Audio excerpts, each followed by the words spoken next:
네, 두 분과는 이제 글로벌 시장, 특히 이제 미국 시장 얘기를 또 나눠봐야 되는데 오늘 첫 번째 주제는 일단 연준과 관련된 국제 투자를 하기 전에 지금 최근에 미국 시장이 좀 좋지 못합니다.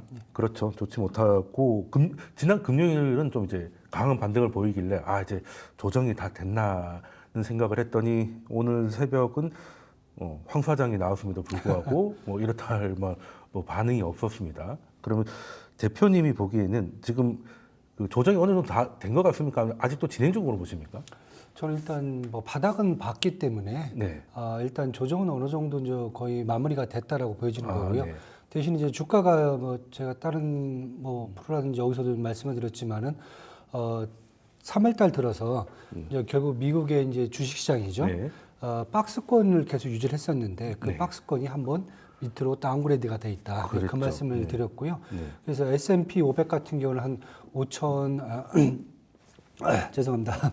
예, 5천 지금 800에서 전에는 6,100 정도를 제가 말씀을 드렸는데 네. 아마 5,500에서 5,800으로 좀 한번 다운됐기 때문에 네. 그 안에서 당분간은 좀 플레이를 할 거라고 지금 보여지고요.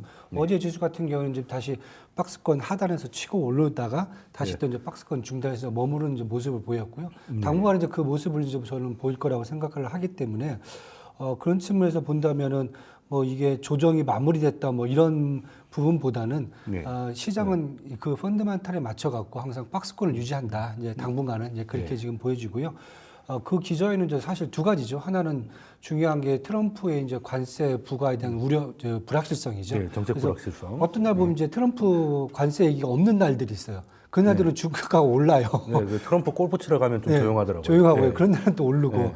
또 갑자기 뭐 트럼프가 나와서 막 얘기되면 또 이게 또 이제 시장이 이제 흔들리고 이제 요 부분이 하나가 있고요. 두 번째는 이제 시장 매크로 상황을 지금 시장에서 보는 게 가장 큰 문제가 전에는 인플레이션 우려만 봤거든요. 근데 지금 그랬죠. 인플레이션은 어느 정도 용인될 수 있다. 왜냐하면 뭐 관세 부과하니까 인플레이션 당분간 나올 수 있는데 뭐 장기적으로는 이게 또 어떻게 될지 모르겠지만 네. 일단 단기적으로는 보여진다. 하지만 중요한 것은 인플레이션이 약간 상승하지만은 추가적으로 경제 성장률이 떨어질 경우에는 그냥 경기 침체 아래 공포가 아니라 스태그플레이션이거든요. 가장 최악이거든요, 이거든요. 그렇죠. 그거에 대한 우려감이 지금 이제 시장을 또 덮고 있는 요소 중에 하나다. 그러니까 예를 든다면은 뭐 실업률 지수, 뭐 인플레이션 지수, 뭐 제가 봤을 때는 실제 지수들은 이렇게 나쁘게 나오진 않거든요. 근데 기대 인플레이션라든지 네. 아니면 이런 부분들은 사실 되게 높게 나와요. 네, 심리적으로 그렇죠. 좀 안 좋게 심리적으로는요. 나오죠. 네. 그리고 지금 경제 성장률도 원래 작년에 이제 2024년도 이제 12월 달 연준 같은 경우에는 올해 2.1% 정도로 이제 미국 경제 성장을 잡아줬는데 지금 보시면은 지금 3월 19일 날 이제 경제 전망치가 또 조정이 될 거란 말이에요. 이제 얼만큼 떨어질지 모르겠는데 저는 한 뭐 2% 정도는 유지되지 않겠는 이렇게 보여지는데 문제는 지금 보시면은 골드만삭스가 2.4%, 1.7%로 지금 하향 조정을 했어요, 이미. 이거 많이 줄였네요. 그렇죠. 네. JP 모건도 1.3%에서 1.2%. 거기 원래 좀 낮았고. 원래 JP 모건 다이먼 회장 같은 경우 워낙 부정적이시니까. 네. 그다음에 골드만삭스가 침체 가능성을 30%, 40%를 올려버렸어요. 네. 반대로.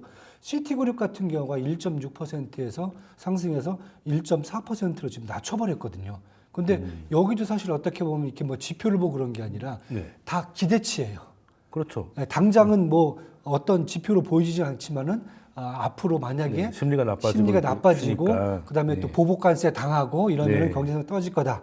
이렇게 지금 얘기가 되고 있기 때문에 시장이 지금 전반적으로 트럼프 관세의 불확실뿐만 아니라 매크로 상황적으로 어떻게 보면 이제 전망치가 어떻게 보면 스태그플레이션으로 가고 있기 때문에 조금 제가 봤을 때는 박스권을 좀 탈피해서 좀 강하게 상승을 보기는 쉽지는 않을 것 같고요.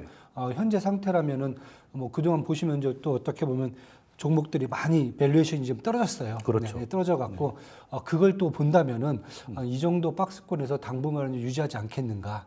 그런 측면에서 본다면은 뭐 어제 같은 경우에 오늘 새벽에 빠진 부분은 저는 이게 다시 또 반전해서 내려간다라기보다는 박스권 안에서 계속 움직임을 보여주면서 시장이 이제 매크로 나오는 상황들, 특히 이제 19일 날 내일 이제 오늘 밤에 나올 연준의 어떤 정책적 방향들 이런 것들을 좀 보고 트럼프 관세가 어떻게 할지 이런 걸 보면서 네. 아마 시장이 다시 한번 재조정할 수 있는 그런 시간적 여유를 마련한다 저는 이렇게 지금 보고 있습니다. 네, 그럼 뭐 추가적으로 뭐 더 하락은 아니겠지만 그렇다고 바닥을 봤다고 해서 그 말이 V자 반등을 얘기하는 건 아니니까 그렇죠. 네, 맞습니다. 예, 바닥권에서 지금 방향성을 탐색하고 있는 기간이다 이렇게 진단해 주셨고요.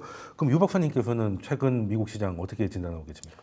결자해지라고 사실 트럼프가 들어서면서 모든 정책들을 드라이브를 굉장히 세게 걸 것 같았는데 네. 사실상 뚜렷하게 전략비축자산이라는 암호화폐 정책 네. 말고는 세부적으로 내수 부양을 위해서 네, 그리고 일자리 창출을 위해서 나온 게 없어요. 그렇죠. 그러면 그거를 기다려야 되는 시점이고 네, 그러면 현 상황에서는 아까 밸류에이션 말씀을 하셨지만 성장이 그러면은 미국이 이 M7 관련 기업들의 성장이 멈출 것이냐 그리고 현 밸류에이션이 그러면 과도하냐라고 봤을 때는 그렇지 않다는 거죠. 네, 멈추지도 않을 거고 네, 성장은 할 건데 밸류에이션도 상당히 부담이 좀 완화된 상태. 그렇죠. 그런데 중요한 거는 여기서 그러면은 정책적인 미국의 주가나 경제를 그동안 쭉 관찰을 해오면 10 중에서 한 7할 정도는 정책에서 다 나옵니다. 항상 방향성을 거기서 정해주고 그랬죠. 나머지는 자율적으로 유동성만 투입되도록 하는 네. 그런 패턴이었는데 그럼 지금은 트럼프의 정책이 멈춰 있다. 왜 멈춰 있느냐? 더 많은 것을 얻기 위해서. 즉 네, 대출과 관련돼서 연방 정부의 대출 상업은행들에 대한 대출의 규제 완화를 네. 연방 정부의 토픽 안으로서 계류 중에 있고 네, 그거는 뭐냐면 BSB를 예전보다 더 낮추거나 그리고 도드 프랭크법을 일기 때 상당 부분 완화를 시켰는데 그것까지 더 완화시키는 네, 그러면은 추가적으로. 대출도 많이 해주고 위험 투자를 많이 할 수 있는 법안을 상정 중에 있고 그것과 동시에 일자리 창출과 세금 감면 정책 이거를 의회의 압박을 통해서 계속적으로 설득을 하는 입장이다 네. 보니까 이게 결국에 카드가 오기 전까지는 이것도 안 하고 저것도 안 하고 이런 스탠스도 아닌 저런 스탠스도 아닌 그러면서 그냥 말로만 주가를 너무 보면서 슬퍼하지 마세요 이런 네, 표현을 그렇죠. 하면 네. 당연히 주가에 모멘텀이 올 수는 없는 상태이고 네. 그러면 주가는 하루 오르면 하루 내리고 하루 오르면 하루 내리고 이런 네. 식의 횡보 장세를 정책이 구체화될 때까지 계속 장기화할 수밖에 없다. 네. 정책이 나오면 그때 늦더라도 그때 턴어라운드는 분명히 나올 것이다 이렇게 생각하고 있습니다. 네. 그 트럼프 2기가 들어오면서 기대했던 부분이 있고 그걸 하긴 할 거기 때문에 더 빠지진 않는데 당장은 또 얘기를 안 하니까 시장은 이제 눈치 보기를 하면서 좀 정체됐다 이렇게 진단하고 계시는데 그러면 언젠가는 박사님 말씀하셨던 뭐 규제 완화라든가 뭐 이런 시장이 좀 환호할 만한 이야기, 관세 이런 거 말고 이런 것들이 나올 거긴 한데 문제는 이제 언제 나올지는 알 수가 없는 거잖아요. 그리고 물론 그 트럼프도 어느 정도 스케줄이 있을 건데 그 의회나 이런 게 빨리 도와주면 빨리 될 것이고 늦으면 늦을 테니까 시장 입장에서 마냥 기다릴 수는 없다 보니까 지금 미국보다는 오히려 기술주 입장에서는 이제 중국 기술주로 좀 넘어가는 것 같고 국가별로 보면 미국보다는 이제 유럽이나 뭐 이런 쪽으로 자금들이 좀 그 사이에 얼마나 걸릴지 모르니까 대안을 찾는 노력들이 계속 나오고 있거든요.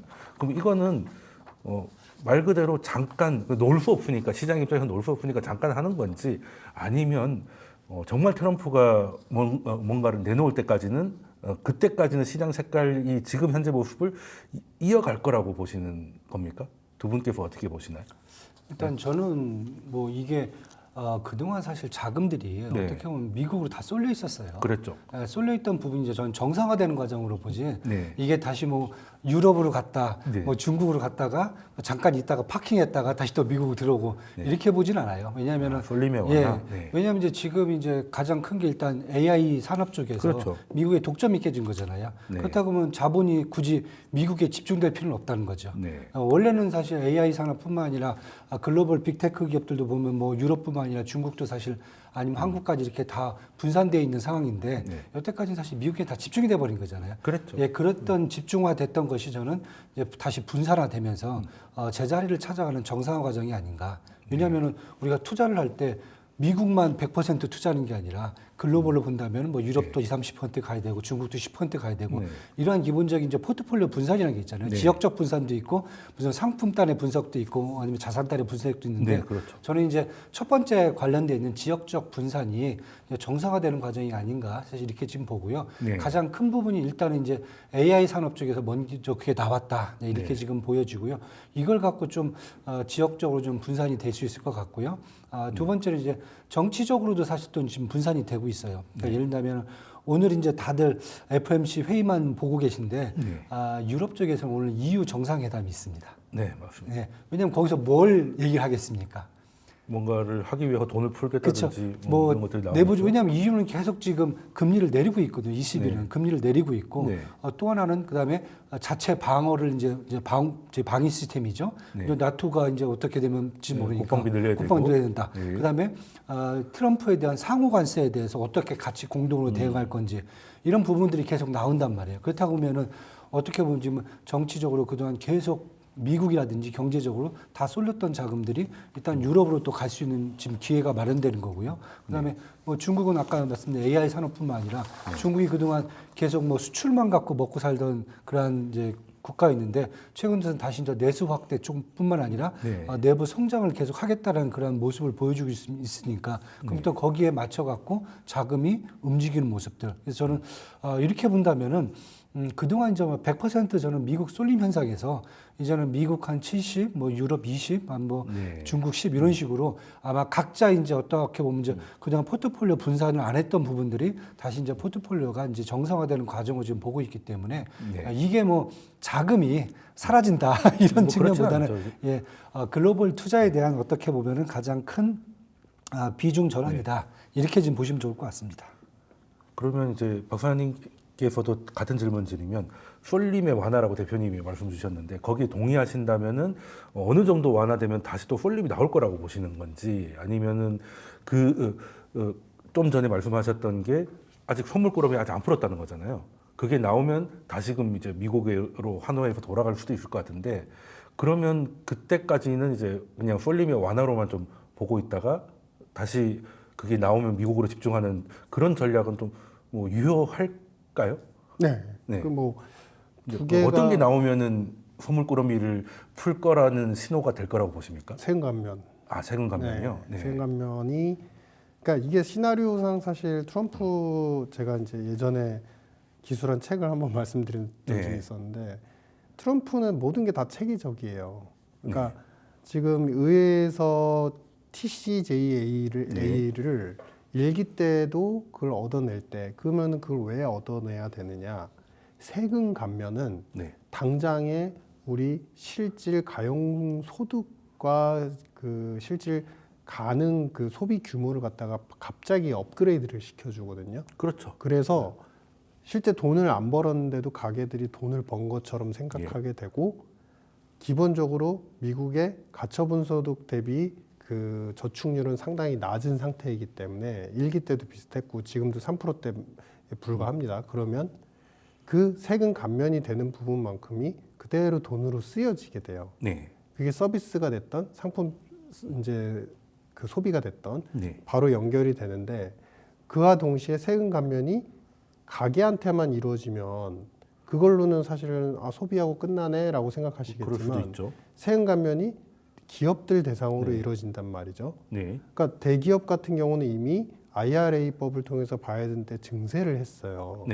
매출액 규모가 수천억 달러 이상 되는 기업들한테는 오히려 세금을 더 증액하고 그 금액 가지고서 우리 인플레 관련된 대응과 그다음에 IRA 관련된 지출을 하게 했는데 여기서 만약에 그 높아진 세금을 갖다가 동시에 가게와 기업이 같이 낮아진다면 어떤 일들이 생길까요?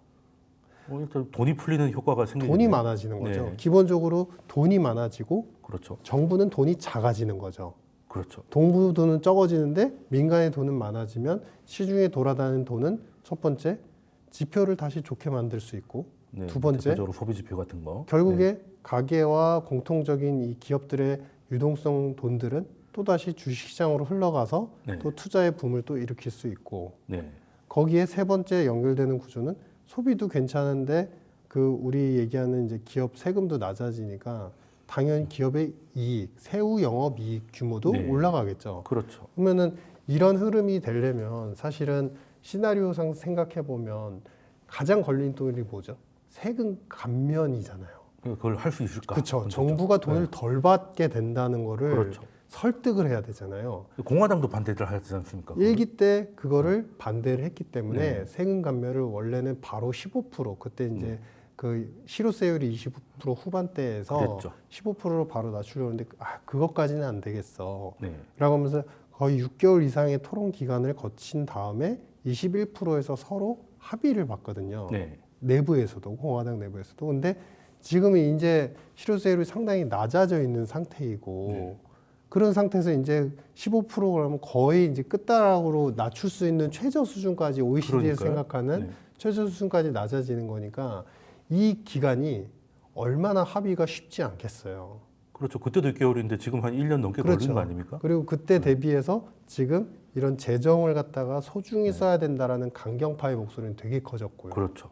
그러면 트럼프는 무슨 전략을 취해야 되느냐? 위기 전략이죠. 이거 하나 망한다. 그렇죠. 망한다. 그러니까 네. 계속 시그널을 네. 보내는 게 지표가 나빠지면 그리고 주가가 변동이 커지면 뭔가 대응을 해주고 열심히 그렇게 SNS를 하던 분이 놀라지 마라. 더 큰 게 네. 있다. 지금 슬플 필요 없다. 우리는 더 큰 걸 위해 일할 뿐이다. 네. 이거는 뭐냐면은 국민들과 의회 동시에 메시지를 보낸 거라고 생각을 하고요. 네. 그래서 지금 상황에서는 그 이 선물꾸러미가 그러면 언제 나올 것이냐라고 봤을 때 네. 두 가지 포인트가 있습니다. 첫 번째, 네. 단순하게 생각하면 경제 지표가 당장 네. 이번 주가 됐든 다음 주가 됐든 나오는 수요 관련된 지표가 무너지는 게 보일 일단 때 좀 망가져야 네, 되고. 망가질 때 그걸 확대 해석하면서 압박을 네. 할 거니까 신호가 올 수 있다. 두 번째, 지금 상황에서 오히려 미국 지표가 너무 탄탄해서 흔들림이 없을 것 같으면 네. 사실은 이럴 때 트럼프가 또 잘 쓰는 전략이 있습니다. 외부의 위기를 또 만드는 겁니다. 네. 우리가 안 되면 밖에서라도 망하게 하는 맞습니다. 거죠. 그러니까 망한다기보단 위기감을 네, 조성하는 그렇죠. 거고 분위기를. 그 위기감은 지금 적시된 대상자가 있습니다. 누구냐면 바로 이란입니다. 이란에 대해서 초멸, 초괴멸 전략들이 지금 계속 속속들이 나오고 있는데 그만큼 중동이 실제로 지금 위협하고 있지 않지만 위협할 수 있는 잠재적 위험이고 또 네. 다른 테러가 발생할 수 있고 미국의 위험이 될 수 있다는 것들을 계속 어필할 가능성이 이 투트랙이 상당히 가능한 시나리오다라고 생각을 하고요. 그래서 일기 때도 마찬가지로 잘 보시면은 그 법인세 감면을 하고 이런 과정 속에서 별거 아니었지만 갑자기 시리아를 공격한다든지 시리아 폭격을 네. 명령을 내리고 갑자기 지금도 뭐 이스라엘하고 다시 공격 재개 뉴스가 또 네. 주말에도 나왔죠. 그리고 갑자기 그 당시에 뭐 갑작스럽게 우리 이제 그 중동 지역의 국민들한테 미국에 딱 출입을 못하게끔 하면서 네, 위기가 아랍인들에 불명하고. 대한 네. 어떤 통제 전략을 갑자기 위험하다 이렇게 표현을 하거든요. 그러니까 그러면은 그게 도대체 무슨 효과인데 사실은 다 알고 있는 내용이어도 네. 그거를 국민들한테 설파를 하면 트럼프 방식으로 설파를 하면 미국인들이 놀란다는 거죠. 깜짝 네, 놀라면서 언론이 보도를 또 하고. 뭐가 또 일어나나? 라는 위기감을 느끼고 그럼 저렇게 밖에도 위험한데 우리 안 살리면 어떡해라는 걱정으로 자연히 이렇게 전환이 되니까 그런 투트랙 전략을 지금도 똑같이 쓰고 있습니다. 네. 그러면 저는 참고로 말씀드리면 제 개인적인 생각으로는 이란의 압박과 이란에 대한 위험성을 경고가 많아질수록 자꾸 내부에서의 어떤 불안감을 조장해서 본인이 취하라는 정책을 지금 특히 세금 감면을 하려는구나의 신호로 저는 읽기 적합할 것 같다 이렇게 생각합니다. 그러면 사실 경제 지표나 아니면은 외교 정책이나 좀 더 살벌한 이야기가 많이 나오면 많이 나올수록 이제 사실 이거 트럼프의 의도된 거라고 해석할 수도 있다라는 말씀을 주신 거고 그런 분위기가 이제 자신이 하고 싶어하는 거를 좀 할 수 있는 실제 2017년 때도 그때는 인플레이션도 없었고 국가 부채 비율도 훨씬 지금 반도 안 됐던 시기에도 공화당의 반대로 감세가 좀 쉽지 않았던 게 기억이 나는데 지금은 사실 그때보다 훨씬 힘들어졌어요. 일단 인플레이션이 그때랑 비교할 수가 없고 국가 부채는 그때 2배 넘어 이미 100% 넘어 있는 상태고 그리고 프리덤 코커스 같은 이제 그때 재정론자들도 원래 감세는 공화당이 좋아하는 거지만 그 감세 때문에 국가의 재정이 적자로 돌아서는 것 때문에 지금 트럼프 안에서 공화당 안에서도 반대의 목소리가 더 커진 것 같아서 저는 이거 가능하겠냐는 생각이 조금 들기도 하거든요. 예전에 20몇 프로에서 뭐 이 정도 내려냈는데 여기서 더 내리는 거는 쉽지 않을 것 같다는 생각이 좀 드는데 그래서 오히려 분위기를 좀 만들어 가기 때문에 그러면 그게 성공하기 전까지는 미국 관련 뉴스는 지표도 좀 안 좋아지고 막 전쟁할 것 같고 그러면 당연히 다른 쪽으로 자금은 그 사이에 이동을 할 것 같은데 그게 뭐 중국이 됐던 유럽이 됐던 뭐 그런 게 가능할 것 같은데요. 그러면은 그 대표님한테도 한번 질문을 좀 드리고 싶은데 만약에 감세가 어느 정도 진통 끝에 합의가 된다 뭐 이런 식으로 하면 결과적으로 적자 재정은 좀 늘어날 것 같습니다. 그러면 그 미국의 국채 발행은 늘어날 수밖에 없을 것 같은데 그렇게 되면 금리는 올라가는 거잖아요. 네. 예. 그러면 여기서 요즘 한동안 꽤 유행했던 투자 방식이 뭐 스태그플레이션이 됐던 뭐 경기 침체가 오면 미국 장기채 TMF 같은 ETF에 투자를 하면 이제 금리가 내려서 수익을 볼 수 있다라는 게 한 2년 전부터 이게 나왔던 것 같은데 지금 이런 상황에서 금리가 좀 내려오다가 지금 다시 약간 고개를 든 상황에서 이거 다시 잡아도 되는 겁니까? 뭐 잡는다는 게 채권을 말씀하시는 거죠? 예. 저는 이제 뭐 이렇게 정치적인 변수도 물론 이제 뭐 중요할 수도 있어요. 네. 중요할 수 있는데 사실 이제 저희가 이제 금융시장을 이제 쭉 보신다면은 네. 최근에 이제 이걸 좀 보셔야 될 것 같아요. 트럼프 행정부가 딱 들어서면서 미국의 국채금리 그 장기물들이 다 올랐어요. 네. 단기물들은 떨어지고 그랬죠.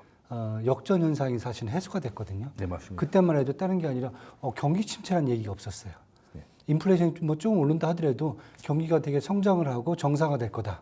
그렇다고 봤을 경우에는 사실 장단기 금리는 역전 현상이 해소되는 게 맞거든요. 그래서 작년 한 11월 달 이후에는 사실 장단기 금리 현상이 역전 현상이 해소가 되면서 기준가 4.5% 있잖아요. 네. 4.5%를 기준으로 해서 이렇게 금리가 이제 네. 이제 구간 기조가 나오는 방법이 네, 있는데 정배열이 됐죠. 지금 보시면은 그게 또 깨지고 있어요.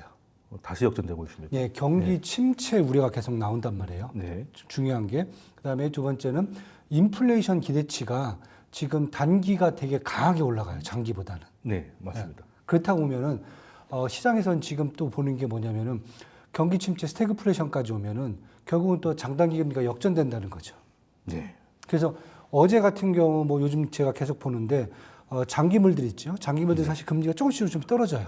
네. 물론 이제 지금은 이렇게 돼 있습니다. 네, 약간 내려가다 올라가 밑으로, 있죠. 한 뭐 5년물, 4년물들은 이렇게 네. 3년물들이 이렇게 밑으로 가 있고요. 네. 그 다음에 장기물들은 이제 완전 위에 있는데 네. 위에 있던 장기물들이 사실 꺾이기 시작해요. 네. 그리고 단기물들은 4.5%로 다시 수렴하려는 모습이 보여지고요. 그래서 저는 이제 사야 된다 말아야 된다 그걸 판단하기 전에 일단은 당분간 이 경기 침체에 대한 우려가 지속될 수 있다라고 본다면은 저는 장단기 금리 역전 현상이 다시 또 지금 재발할 가능성이 크기 때문에 이럴 경우에는 채권을 사요 말아요가 아니라 네. 장기물들은 지금 사주시는 게 좋다. 사두는 게.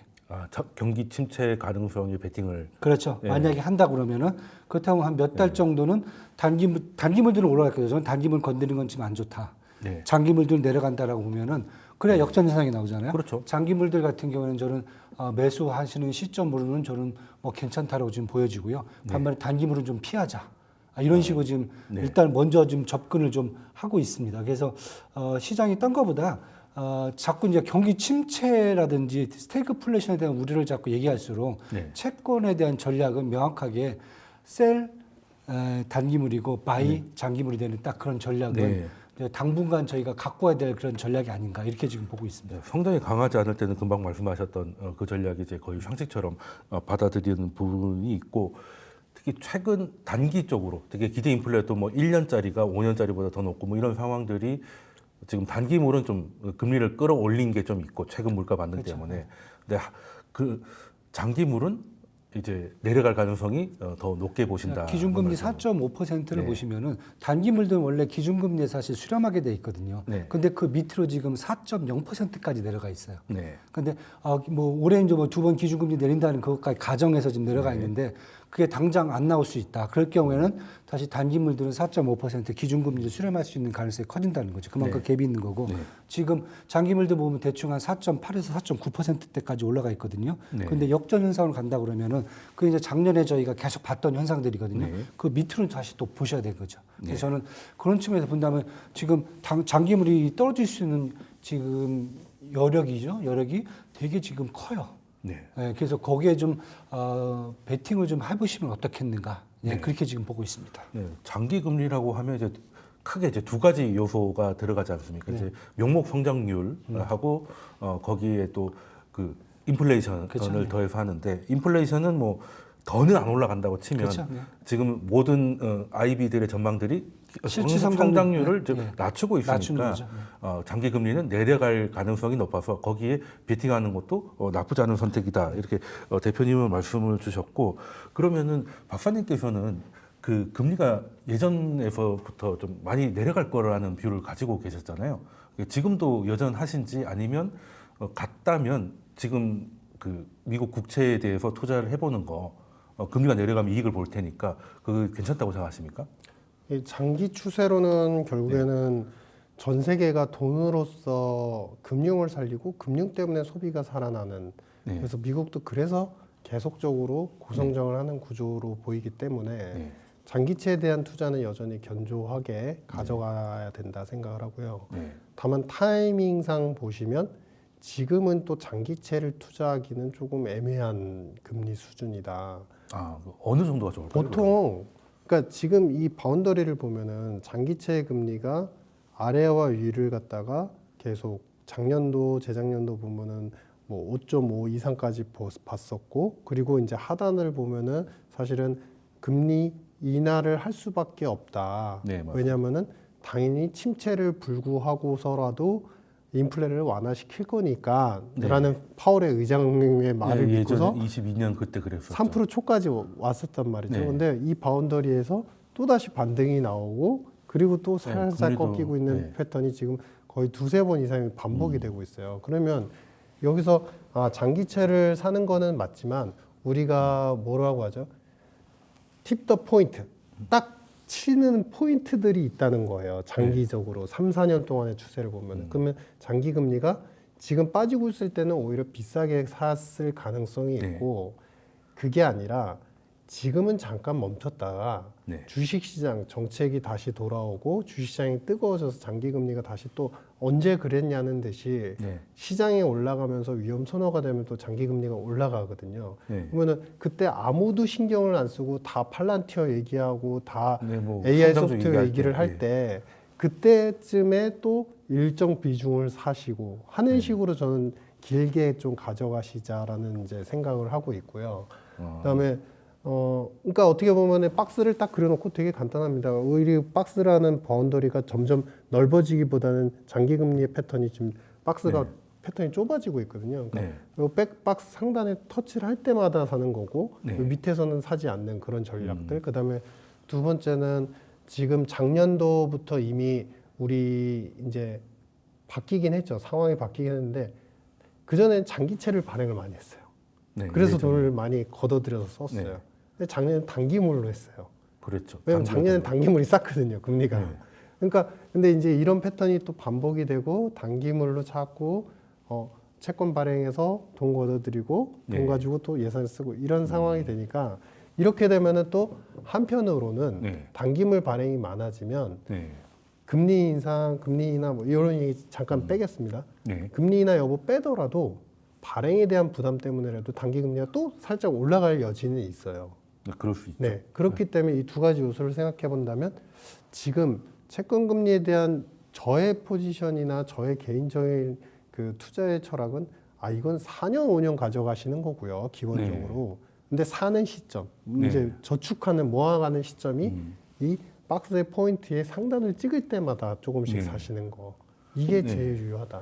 아무래도 채권 투자하시는 분들은 아무래도 주식 투자하시는 분보다는 좀 호흡을 좀 길게 가져가시려는 분들이 많을 테니까 금리가 이렇게 그 최근처럼 물가 요인 때문이라도 좀 금리가 좀 올라갔을 때 네네. 예, 그때 조금씩 주식으로 치면 저가 매수 네. 관점으로 접근하면 장기적으로 좀 괜찮을 것 같다라는 말씀을 좀 주셨고 그럼 금리는 이제 박수를 그리고 있지만 좀 내려가고는 있지 않습니까? 어쨌든 보면 그리고 연준도 금리를 올리겠다는 얘기는 아니잖아요. 얼마나 빨리 내릴 것이냐, 천천히 내릴 것이냐 문제인데 그래서 달러도 지금 최근 좀 내려오긴 했습니다. 근데 이제 환율이 거기에 비해서는 별로 반응을 안 하는 것 같아요. 그래서 이걸 뭐 완전히 뉴노멀이다, 이걸 받아들여야 된다는 주장도 있고 아직도 우리나라의 뭐 이런저런 문제 때문에 그 환율이 아직 적정하게 돌아오지 못하고 있다. 그래서 어떻게 보면 이제 그걸 노릴 수도 있는 뭐 이런 얘기들이 나오는데 대표님께서는 지금 우리 환율이 달러와 약간 좀 거리가 좀 떨어져 있는 이 현상에 대해서 어떻게 진단을 하십니까? 사실 뭐 최근에 달러 인덱스를 보면 103까지 떨어졌어요. 107 그렇죠. 정도에 있다가 그러면은 많이 떨어졌죠. 다들 생각하시는 게 그럼 원달러 환율을 우리가 이건 1,400원이 깨져야 되는 거 아닌가 밑으로 더 내려가야 된다고 지금 보고 있어요. 그런데 이번에 잘 보시면 이제 달러가 이렇게 103으로 떨어진 요인이 네. 달러 자체의 요인이 아니라 유로가 강세로 가면서 사실 달러가 깨진 거예요. 그러니까 22가 이제 기준금리를 계속 인하했단 말이에요. 12월 달 네. 인하했고 1월 달 인하했고 3월 6일이죠. 3월 6일도 인하면서 2.65%까지 지금 기준금리를 떨궜어요. 그렇다 보면 유로가 강세로 가야 되는데 그렇게 생각을 하시는데 약세로 가야 되는데 생각하시는데 반대로 또 유로가 강세로 가. 왜냐하면은 아까도 말씀드렸지만은 최근에 EU 정상회담에서 나올 것 같이 딱 보이는 요소들이 뭐냐면은 결국은 유럽을 더 하나로 뭉치는 지금 이익을 뭉치는 그러한 변수들이란 말이에요. 네. 자체 방위 시스템 만들고 그다음에 이제 유럽 내수 확대 추구하겠다. 여기다 지금 자금도 이동하고 있고 네. 그다음에 아까 뭐 이런 변수들 보면은 사실 이런 변수들이 합쳐지면서 지금 자금까지 이동하니까 사실 유로가 강세를 하면서 달러 인덱스가 떨어져 버린 비중이거든요. 네. 그러니까 달러 인덱스의 50%가 사실 유로에 연동돼 그렇죠. 있어요. 네. 그렇다 보면은 일단은 이거 사실 원화하고 사실 약간 연동을 하기에는 약간 좀 먼 변수였다 이번에는. 거기에다가 추가적으로 좀 일본은행도 지금 기준금리 인상에 대한 언급을 지금 계속하고 있어요. 물론 이제 네, 맞습니다. 오늘 뭐 동결을 했어요. 0.5% 동결을 했는데 지금 보시면 일본이 CPI가 1월 달이 4.0%가 나와요. 일본에서 그런 게 나오네요. 정신적인데 갑자기 들어 이거 4% 일본이 이게 맞아 이런 얘기고 올해 경제 성장률을 지금 한 1.2%로 일본은 전망을 하고 있어요. 이렇다 보면 일본은 지금 기준금리를 올리지 않을 수가 없어요. 그렇죠. 압력이 높아지고 근데 있네요. 뭐 미국 눈치 본다고 지금 못 올리잖아요. 네. 이런 상황이 있다 보니까 결국 계속 지금 달러의 약세를 조정하는 것이 달러 자체의 변수가 아니라 유로라든지 일본 은행의 어떤 변수가 크기 때문에 결국은 원화가 여기에 영향을 받기는 쉽지가 않다. 네. 원화 같은 경우는 잘 보시면 지금 2월 달에 다행히 수출입이 흑자로 전환이 되긴 했어요. 네. 흑자 되는데 1월 달에는 적자가 났었잖아요. 근데 외환보유고가 지금 2월 달 말로 지금 보시면은 4,092억 달러가 나와요. 이게 작년 12월 달에 10월 달이죠. 저기 우리 그 윤 대통령 사고 터지기 전에 네, 연말 때. 4,400억 달러였어요. 4,480억 달러 정도 나왔었는데 10% 정도 소진했네요. 예, 지금 네. 뭐 이 한국은행이 지금 환율 방어하느라고 네. 거의 400억 달러가 지금 사실 날라간 네. 거거든요. 이게 지금 있고 그다음에 정치적 불안감이죠. 이번에 이제 민간 국가까지 나왔잖아요. 네. 이건 사실 어떻게 보면은 정치적으로 되게 불안한 요소거든요. 네. 그걸 지금 계속 어떻게 보면 한국은행이 여기에 지금 되고 있고, 그다음에 미국과의 상호 관계 앞두고 지금 우리가 뭐 전략적으로 뭐 하는 것도 아무것도 없잖아요. 지금. 네. 그러다 보니까 불안감이 계속 지속되는 거죠. 대외 변수가. 네. 그러면은 이렇게 봤을 경우에 달러가 지금 인덱스는 약세로 가고 있지만 원화는 그런 혜택을 지금 못 누리는 그런 상황으로 저는 지금 보고 있습니다. 그래서 네. 당분간은 제가 계속 그 말씀을 드려요. 지금 뭐 대외적 변수도 있긴 하겠지만은 당분간은 국내 같은 경우에는 이런 정치적 변수라든지 이런 변수들이 좀 섞여갖고 1,450원대에서 계속 높은 변동성을 보일 수밖에 없을 것 같다. 네, 이렇게 지금 보고 있습니다. 그리고 한국은행도 사실 방어를 1,450원 정도에서 계속 방어가 지금 들어가는 것 같아요. 지금 네. 전에는 1,400원 넘으면 방어를 하겠다고 그러는데 그게 1,450원까지 조금 더 위로 올린 올라간 거죠? 지금 네. 모습을 보이고 있어갖고 그래서 환율은 당분간 저희가 갑작스럽게 뭐 하락을 하려면 다른 변수들이 좀 몇 개 더 있어야 될 것 같아요. 그럼 그런 변수가 없이 환율이 바로 떨어진다 이렇게 지금 보지는 않고요. 뭐 정치적 안정성이 조금 더 담보가 된다라 담보가 그러면은 되고, 네. 가능해질 수 있지 않을까. 저는 현재 상황 이렇게 지금 보고 있습니다. 그러니까 달러 인덱스의 하락이 달러 내부 문제가 아니라 달러 외부의 문제였기 때문에 직접적인 연결도 잘 안 된 부분이고, 사실 달러 인덱스가 너무 높았었던 게 있어서 지금 103이 기준이 일단 100이잖아요. 71년에 100으로 그렇죠. 시작했으니까 아직도 그 위에 있다는 건데, 그래서 절대값도 그렇게 무시는 못한다는 말씀을 해주셨고, 또 요즘 이제 마가가 아니고 메가지 않습니까? 메가죠. 예. 그래서 유럽을 그레이트하게 만들어주고 있기 때문에 유럽이 사실 얘기가 안 통하고 별로 안 친하던 유럽들이 미국하고 싸우느라 이제 단결하는 거죠. 그런 모습을 보이면 유럽에 대한 기대감, 유럽의 성장에 대한 기대감이 나오면서 유로 강세가 이제 달러를 낮춘 거지. 그러기엔 우리나라는 아직 정치적 불확실성도 있겠지만 그 결과로 성장을 자극할 만한 정책이 나오고 있지 않기 때문에 한국은 조금 미뤄진 상태다, 이렇게 진단을 해주셨고, 그러면 또 환율에 대해서는 이제 충분히 좀 들은 것 같으니까, 우리나라 30년물이 그 저성장 국가 중에 대표 국가인 이제 일본의 30년물 금리에 역전을 당했습니다. 그러니까 장기 금리는 물가하고 이제 성장에 대한 기대감이 또 들어가는 거잖아요. 그럼 우리나라 성장률이 쉽게 말하면 일본의 성장률보다 좀 낮게 평가되기 시작했다라고 봐야 될 것 같은데, 이거 그냥 단순 수급 문제일까요? 아니면 정말 그렇게 되고 있다고 보십니까? 박사님께서 어떻게 진단하고 있으세요? 그게 두 개가 다 이루어지고 있는 거죠. 아, 그러니까 그럴까요? 이슈는 수고를 만들고 거기에 실제 증명된 지표는 그 수급을 더 강화한다. 네. 이게 이제 채권 시장의 통설인데, 네. 그러면은 지금 현재 채권 시장에 대해서 왜 장기물이 더 빠질 수밖에 없느냐? 요인적으로 하나씩 들어가면은, 첫 번째, 지금 올해 내수 경제, 우리가 대외적으로는 반도체나 AI, 자동차 뭐 이런 쪽에서 네.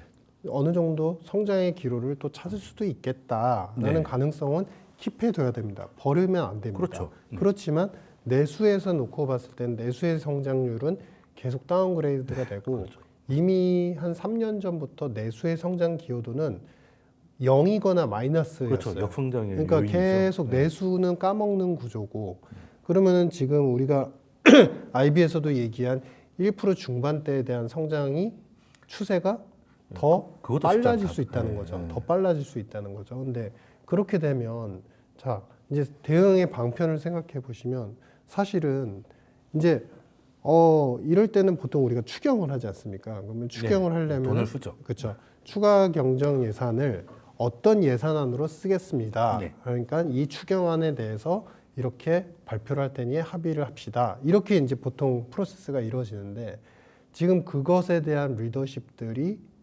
이루어지긴 힘들어요. 그러니까 그렇죠. 어떤 사실. 예산이 필요하다는 얘기를 하기 전에 지금 그 전에 있는 더 큰 산적한 숙제들이 더 많잖아요. 그렇죠. 그러니까 정치권 특히 더 그렇죠. 예산 얘기할 수 있는 상황도 아니고, 네, 맞습니다. 지금의 뭐 성장 드라이브 동력을 AI 어떤 산업에서 찾기 위해서 어떤 돈을 더 씁시다 이라는 컨센도 없어요. 그러면 어떤 입장이 되냐면은, 뭔가 예산을 써서 정부가 드라이브를 이 저성장의 국면을 막아줘야 될 텐데 그것이 불가능하다라는 시나리오가 나오는 거고, 네. 그럼 그 시나리오 하에서는 그러면은 당연히 모든 참여자들은 어디를 바라보냐? 한국은행을 바라볼 수밖에 없는 거예요. 그렇죠. 정부가 저렇게 성장에 대해서 못하고 있으면 네. 그러면 은행이라도 몸빵을 해야지. 중앙은행이 뭘 할 수 있을까? 네. 근데 우리는 아시는 것처럼 한해법 개정이 필요하다고는 하지만 기본적인 양적 완화가 우리는 사실 프로히비티드 안 되는 상황이란 네, 그건 말이죠. 안 되죠. 예. 그러면 금리로 더 의존할 수밖에 네. 없고, 그러면 금리에 더 의존한다는 건 뭐냐면은, 가장 장기물이라고 하는 긴 그림의 통화 정책을 가장 잘 반영해주는 네. 더 먼 미래의 그 기대 금리를 반영해주는 장기물의 금리를 빠지게 만드는 그림을 네. 시나리오로 유력하게 보고, 그러면은 그렇게 생각한 많은 이제 우리 많은 연기금이 됐든 많은 투자자들 네. 기관에서는 장기물 채권을 많이 사겠죠. 먼저 사겠죠. 그러다 보니까 이 시장 금리는 더 이제 계속 내려가는 내려가는. 패턴에서 깨지지 않는 것이고, 그러면 이것을 바꿀 수 있는, 뒤바꿀 수 있는 뭐 모멘텀은 있을까 생각해 그러니까요. 보시면, 그 모멘텀은 당장에 우리가 생각했을 때 어찌됐든 국가 리더의 정치적 불확실성이 어떤 방편이 됐든 네. 어느 쪽이 됐든 해소가 되는 예, 게 결론이 보일 나야 때 된다. 예. 그럴 때 이게 약간의 반등이 다시 보일 수 네. 있고 그때 들어서 이제 추경이 새롭게 적극적으로 그렇죠. 시행이 된다면 장기물의 일방적인 하락보다는 다시 반등이 나올 수 네. 있으니까 이 점은 포인트로 주목을 네. 하셔야 된다 이렇게 생각합니다. 네. 뭐 유럽만 해도 독일이나 이런데 뭐 절대 돈 안 쓰겠다 뭐 그렇게까지 하다가 지금 이제 대립을 하니까 이제 예, 풀어 나갔지 않습니까? 예. 그러면 우리도 사실 이런 내부적인 문제가 있지만 한번 그 외부적인 걸 핑계 삼아서라도 한번 성장을 자극할 만한 그런 것들이 좀 나왔으면 좋겠다는 얘기로 첫 번째 주제는 마무리하도록 하고요. 그럼 두 번째 주제로 넘어가 보도록 하겠습니다.